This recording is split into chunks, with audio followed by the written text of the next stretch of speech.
ዛሬ ለመጀመሪያ ጊዜ ናኦድና ያፌት ፊት ለፊት ተፋጠጡ። ያፌትና ናኦድ ፊት ለፊት ሊፋጠጡ የቻሉበትም ዋና ጉዳይ ወይዘሮ ትዝታ ነች። እንደሚታወቀው ወይዘሮ ትዝታ ከናኦድ ጀርባ ብዙ ስራዎችን ትሰራለች።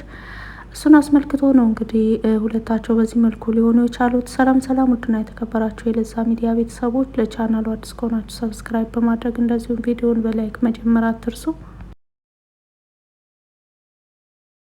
ሐረግ ድራማ ቀጣይ ፓርት ይዤላችሁ መጥቻለሁ። እስከ መጨረሻው ድረስ አብራችሁ ለመቆየት ሞክሩ።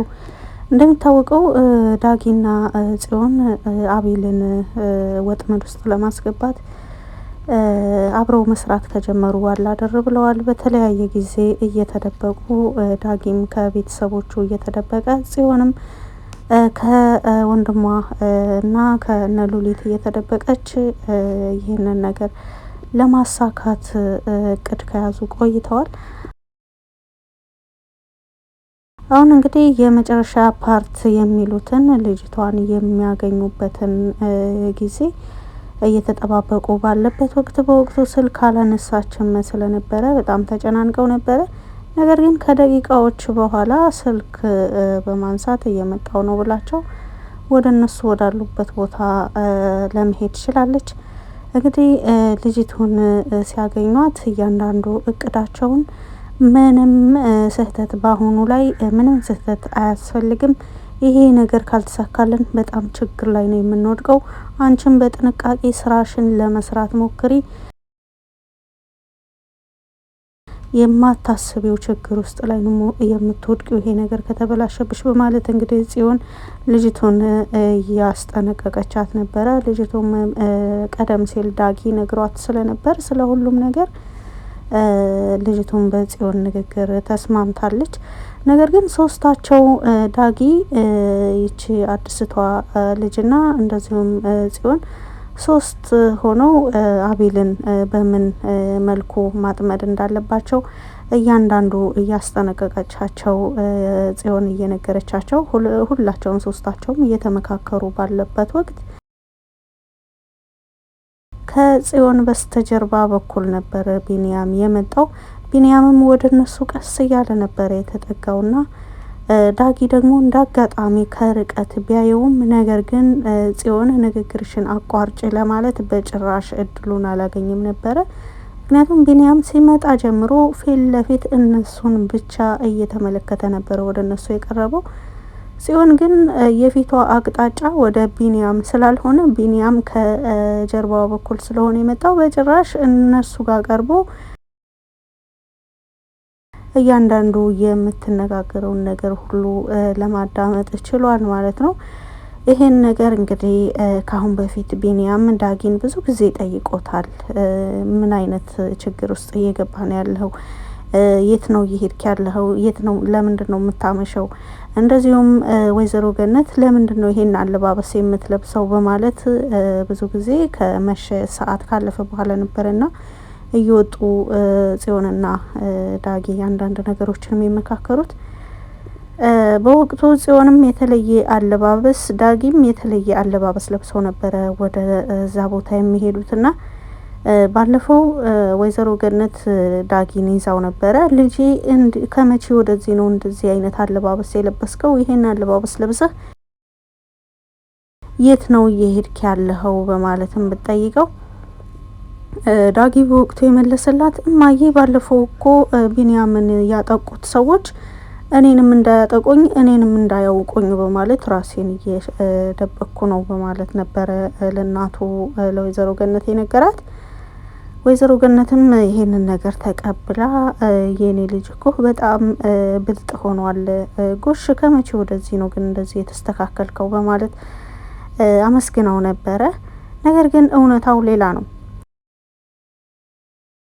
ስለዚህ ብዙ ጊዜ ቢኒያምን በመጠራጠር ዳጊን ይጠይቀው ነበረ።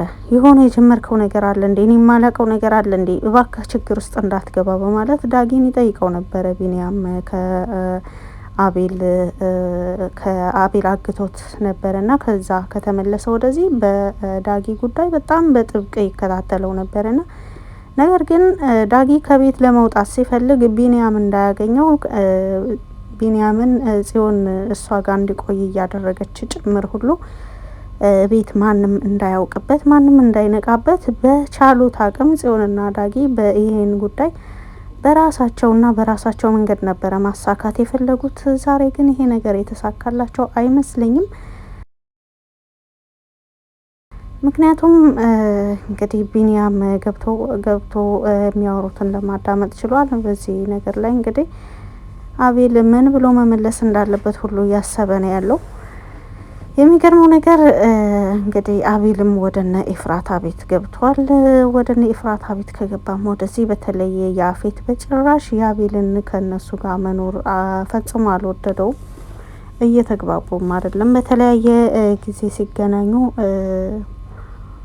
እንዲወጣ እያስጠነቀቀው ነው ያለው። አቤል ግን የወንድሜ ሚስት ናት የፈቀደችልኝ ልብስህን ሰብስበህ ይዘህና ያለችኝ ምናምን እያለ እንግዲህ ብዙ ነገሮችን ወደ ኤፍራታ እያዞረ ያለ ይመስላል። እንደዚሁም ያፌት ወደ ኤፍራታ የሚያመላክቱ የተለያዩ ፋይሎችን እየያዘባት ነው ያለው። ዛሬ በተለይ እንግዲህ አቶ ናታን ማንን እንደምታጋልጥ ወይዘሮ ገነትም የቢንያምን ደስታ ከምን የመነጨ ነው ይሄ ደስታ በማለት ጠይቀው ነበረ። ምክንያቱም ቢንያም ደስተኛ ሳይሆን ነው ሰሞኑን እያየችው የነበረው። ካሳለፍነው ፓርት ላይ እንዳያችሁት ጽዮንና ቢንያም ታርቀዋል። ጽዮንና ቢንያም መታረቃቸውንም አስከትለው ቢንያም በጣም ደስተኛ ሆኗል። ጽዮንም ደስተኛ ናት። እንግዲህ ቢንያም ላይ የሚታየው ፊቱ ላይ የሚነበበው ደስታ ጥያቄን አስነስቶበታል። ወይዘሮ ገነት ይሄ ደስታ ግን ከምን የመነጨ ነው በማለትም ጠይቀው ነበረ። ታውቂውለ ምናምን በማለት ነገሮችን ለመቀየስ ሞክሮ ነበረ። ነገር ግን ወይዘሮ ገነት በጣም የገባት ትመስላለች። በእነሱ ወደ ስምምነት መድረስ ደስተኛ የሆነች ነው የሚመስለው። አቤል እንግዲህ በግድ የገባበት ቤት አሁንም ውጣ እየተባለ ቢሆንም ፈጽሞ ለመውጣት ፍቃደኛ አልሆነም። ይልቁንስ ያፌት በዚሁን ሁኔታ ላይ ሆና ያንን እሷን ወንጀል ላይ የሚጥል ፋይል እንድትፈርም የቻለውን ነገር ሁሉ እያደረገ ነው። በቻለው በቤት ውስጥ እንድትፈርም ቤት እያመጣ ካልሆነ ደግሞ እዛው ቢሮ ሄዳ እንድትፈርም እያደረጋት ነው ያለው። ናኦድና ቤዚ በጣም ተግባብተዋል። ጠዋት ስፖርት አብረው ነው የሚሰሩት። የተለያዩ ግላዊ የሆኑ ሚስጥሮቻቸውንም እየተገላለጹ ይገኛሉ። ይሄ ነገር የናኦድን እናት አላስደሰታትም። ናኦድ ከሰዎች ጋር እንዲቀራረብም በፍጹም አትፈልግም። እንደሚታወቀው ናኦድ እንዳወራው ከሆነ ከ5 ዓመት በፊት አባቱን ያጣውም በእሷ ምክንያት እንደሆነ ይናገራል። እሷ ግን እንደሚታወቀው በአንተ ምክንያት ነው ብላ ነው እሱን የምጠይቀው። እውነታውን አንቺ በደንብ ታውቂያለሽ በማለት እንግዲህ ተፋጠው ነበረ። ካንተ የሚቀርቡ ሰዎችን ሁሉ እያራቅኩኝ እዚህ ደርሻለሁ፣ ካሁን በኋላም ይቀጥላል በማለት ወይዘሮ ትዝታ ልጇና ናኦድ ላይ ዝታለች። ቶሚ ከቤዚ ጋር በነበረ ጊዜ ናኦድና ቤዚ ስፖርት ሲሰሩ በነበሩ ጊዜ ቶማስ ታላቅ ወንድሙ የእናቱ ልጅ ፎቶ አንስቶት ነበረ። ፎቶ ካነሳውም በኋላ ወደ ወይዘሮ ቤዛ ወደ ወይዘሮ ትዝታ ቤት ነው ሄደው የቤዛንም ሆነ የናኦድን ፎቶ ይዟል። እንደዚሁም ያሉበትን ቦታም አውቋል ቶማስ።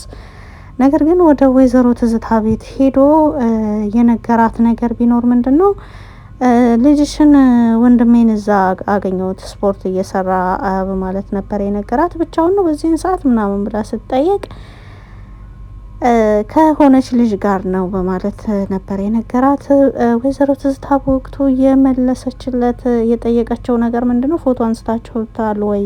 ፎቶ አንስተው ከሆነ ፎቶውን አሳየኝ፣ ልጅቷን ማወቅ እፈልጋለሁ ስትልም ቶማስ ግን ፎቶውን አሳይቼማ ወንድሜን ችግር ላይ አልጥልም በማለት ርስቸው የሚያስፈልግ ስላልመሰለኝ ፎቶ አላነሳዋቸውም ብሏል። ነገር ግን ቶማስ ፎቶ አንስታቸዋል። እነሱም ማጋለጥ ናኦድን ችግር ላይ መጣል ብቻ ስላልፈለገ ነው። ናታንም በቻለው አቅም ብዙ ነገሮች ፋይሎች እያገኘ ነው ያለው። አንዳንድ የቀሩ ፋይሎችን ደግሞ በዲያራ እገዛ የሚያገኝ ይመስላል። ለዛም ዋነኛ የእቅዱ ማሳኪያ ዲያራ እንደሆነችም አድርጎ ያስባል እሱ። ዲያራም ከናታን ፍቅር የያዛት ይመስላል። ብዙ ጊዜ እንገናኝ በማለት ተነግረዋለች። እሱ ግን አልችልም በማለት ነበረ አሁን ድረስ የቆየው። ናታን ወደ ጫፍ የደረሰ ይመስላል፣ ወደ ስኬት የደረሰ ይመስላል። ብዙ ፋይሎችን ይዟል፣ ብዙ የተለያዩ መረጃዎችን ይዟል። በቀጣይ ወይዘሮ ትዝታንም ሆነ አቶ ያፌትን የሚያጋልጣቸው ይመስላል ከባልደረቦቹ ጋር በመሆን። በቀጣይ ፓርትስ ምን ይፈጠራል የሚለውን ደግሞ አብረን የምናየው ይሆናል። ስላዳመጣችሁኝ ከልብ አመሰግናለሁ። መልካም ጊዜ